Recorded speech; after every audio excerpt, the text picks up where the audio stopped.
여러분 안녕하십니까? 7월 21일 사사건건입니다. 최영일 평론가와 주요 뉴스로 시작하겠습니다. 자, 안녕하세요. 안녕하세요. 네, 첫 번째 주제 뭔가요? 예, 파업 50일째.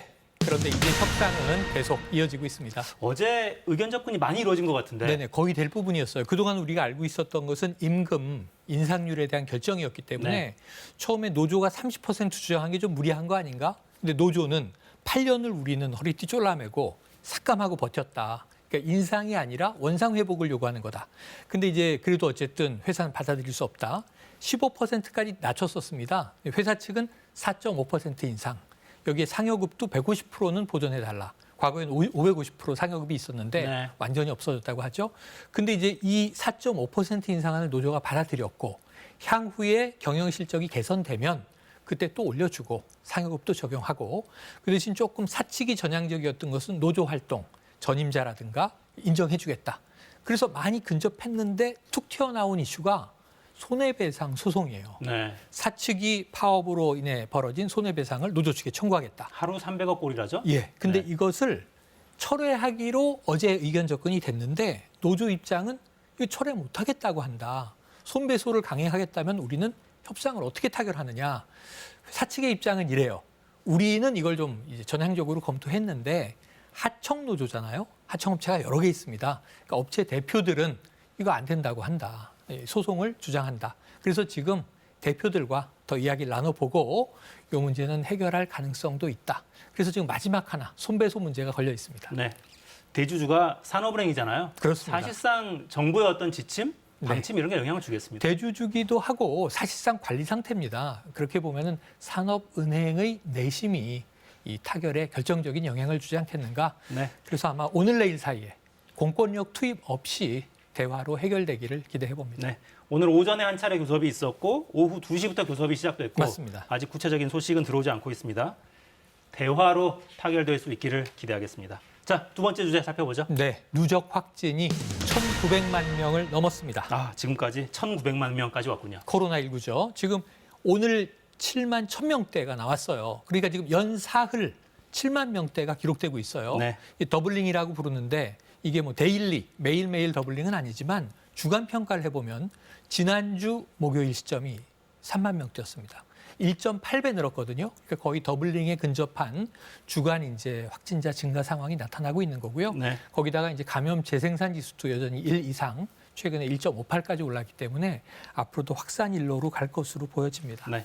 자, 이렇게 되면서 위중증 환자도 많이 늘었고. 네, 위중증 환자 늘었죠. 지금 위중증 환자는 107명인데 네. 이게 어제보다 11명 늘어서 좀 안타까운 게 세 자리를 찍었다는 거예요. 그동안은 두 자릿수였는데 세 자릿수로 늘어난 게 지난 6월 11일 이후에 40일 만이거든요. 네. 그래서 지금 이제 전체 확진자가 늘어나면 이 위중증 환자 비중은 작다 하더라도 절대 수치가 늘어날 수밖에 없잖아요. 그럴 수밖에 없죠. 이게 좀 이제 병상 문제에서 걱정이 되는데 아직 다행히 병상 가동률은 안정적입니다. 17%대거든요. 그런데 이제 그럼에도 불구하고 지금 약 1,400여 개 병상이 있는데 정부의 행정 조치로 한 4,000여 병상까지 늘리겠다. 이건 뭐냐면 8월 중순 혹은 후반에 지금 정부 방역 당국은 한 25만 명 내외 갈 수 있다. 전문가들은 뭐 30만 명 이상도 갈 수 있다. 이때를 대비해야 된다면 병상은 충분히 확보할 필요가 있어 보입니다. 네. 좀 전에 그 그래픽을 다시 한번 좀 볼까요? 네. 어제 출연했던 정재훈 교수는 중환자 병상 예비율이 중요하다 이렇게 표현했어요. 네네네. 그러니까 가동률에 반대죠. 지금 그렇죠. 병상 차지하고 있는 것에 남은 게 이제 예비율이니까. 그렇죠. 17% 찼다 그러면 우리가 이제 80여 %가 남아 있는 거죠. 네, 아직은 여유가 있어 보입니다. 그리고 환자가 계속 발생하면 또 중환자 병상을 늘릴 테니까 예. 아직은 여력이 좀 있는 걸로 보이네요. 변수가 있습니다. 치명률도 아직 이제 낮은 편이에요. 그런데 이제 앞으로 올라간다고 전제하면 문제는 뭐냐면 새로운 오미크론 변이는 여전한데 하위 계통의 새로운 변이들이 계속 나오잖아요. 네. 지금 BA.5가 우리나라에선 우세종으로 되어가고 있으면서 감염력은 더 커지고 있는 게 확인되고 있는 건데 조금 우려되는 게 이제 인도에서 입국한 이 사람이 켄타우로스. 이건 BA.2.75입니다. 네. 근데 이게 전파력은 훨씬 높고 그다음에 면역 회피 능력도 있다. 그래서 이게 위험하다. 근데 지금 또 한 명이 추가 확진이 된 거죠. 그래서 지금 이제 국내 출입하는 상황에서도 우리가 PCR 검사 과거에는 한 사흘 내로 받으세요 그랬는데 입국 다음 날 받고 음성 확인될 때까지는 이게 스스로 자가에 머물러야 합니다. 네, 면역 회피 능력의 표현이 좀 어려운데 쉽게 말씀드리면 백신을 맞은 사람도 걸릴 수 있고 그렇죠. 이미 한 차례 앓았던 사람도 다시 또 걸릴 감염될 수 수 있다. 있다는 네. 뜻이에요. 주의하셔야 됩니다.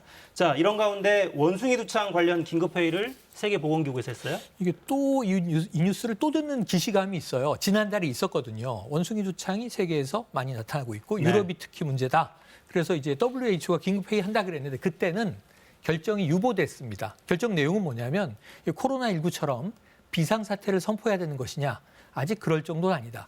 근데 그때 전 세계적으로 3천여 명의 감염이 보고됐었어요. 네. 근데 지금 한 달 후인데 다시 2차 회의를 여는 건데 70여 개국에서 지금 14,000여 명 감염됐습니다. 많이 늘었네요. 한 달 사이에 많이 늘었어요.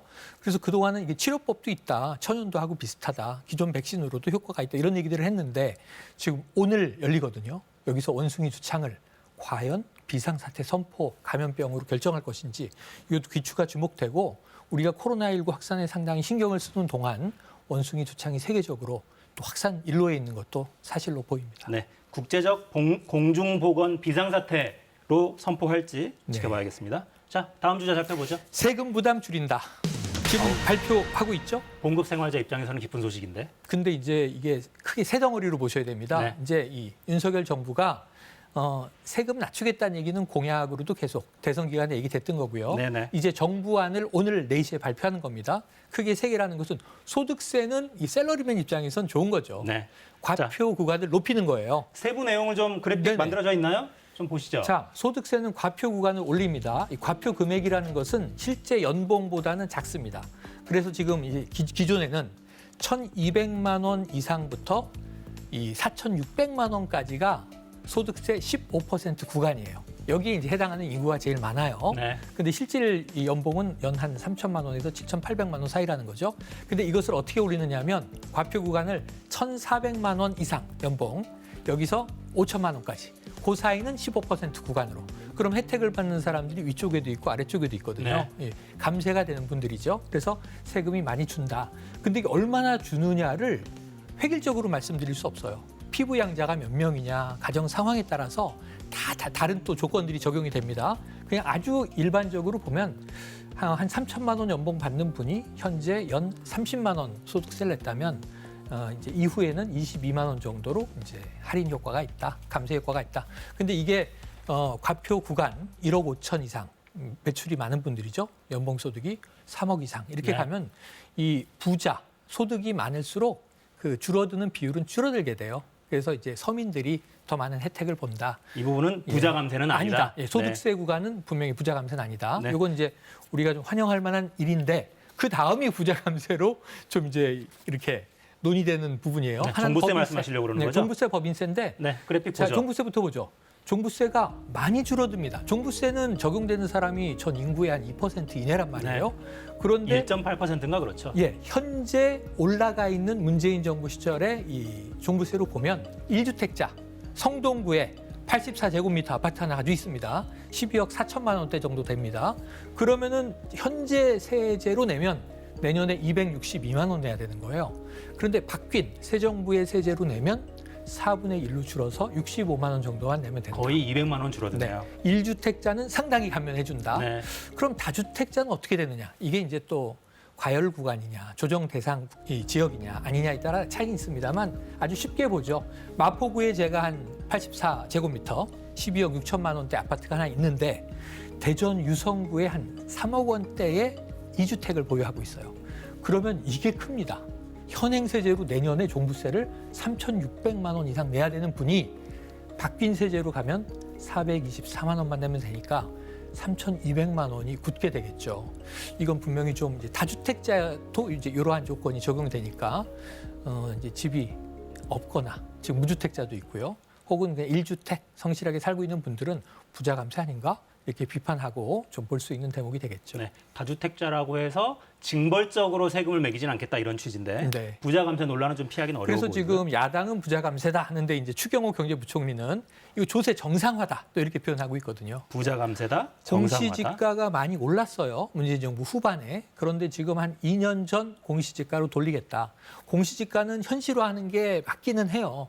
그런데 이제 그러다 보니까 세금이 올라가는 문제 때문에 또 부득이한 조정이 있을 것 같습니다. 네, 집값 오른 게 집주인들이 잘못해서 그런 거냐 네. 이런 이야기도 정부에서는 하고 그렇죠. 있고요. 자, 법인세는 어떻게 됩니까? 자, 법인세는 지금 뭐 25%를 22%로 상한을 내리는 것으로 지금 이제 거의 확정적으로 보여집니다. 네. 그리고 이제 여러 가지 가업을 승계할 경우에 상속세를 좀 이제 낮춰준다든가 이런 부분들이 있는데 우선 지금 워낙 이게 금액이 높아요. 매출 금액이 지금 현재는 한 이제 4천억 대에서 1조 원 이상으로 이제 급상향하거든요. 네. 그러니까 이제 세금 적용의 대상이 되는 기업 수가 현저히 줄어들고 세금도 줄어들게 됩니다. 네. 자, 마지막 주제 살펴보죠. 네, 자 마지막 주제는요. 바로 통신자료 수집 헌법 불합치. 조금 전에 나온 속보입니다. 이거 굉장히 관심사인데. 네, 오늘 2시에 헌법재판소가 다룬 이제 판결인데요. 이게 뭐냐면 그러니까 이제 이 공권력이 통신 사업자에게 통신 정보를 조회하죠. 네. 가지고 오시오. 그런데 오늘 이것이 헌법 불합치로 결정이 난 건데 결정이 묘합니다. 통신 자료를 취득하는 것 자체가 위헌은 아니다. 하지만 그 대상이 되는 사람에게 통지를 해야 한다. 네. 당신의 통신 자료가 우리에게 지금 취득이 됐다. 보고가 됐다. 수집이 됐다. 그래서 통신 자료 수집을 고지하지 않는 게 헌법의 불합치라는 것이다. 그래서 통신자료 수집은 헌법 불합치인데 통신자료의 취득은 합헌이라고 얘기를 했어요. 그러면서 결국은 사후에 반드시 통보하는 조치를 강화해야 한다. 그래서 위헌 그러면 이게 법률 공백이 생기거든요. 그래서 위헌이 아니고 불합치로 내린 이유는 내년 12월 31일까지 법적인 공백을 메우고 이것을 수정 조치하라는 의미가 되겠습니다. 네. 다시 공은 국회로 넘어간 거고요. 그렇습니다. 네, 마무리하겠습니다. 최영일 평론가였습니다. 수고하셨습니다. 고맙습니다.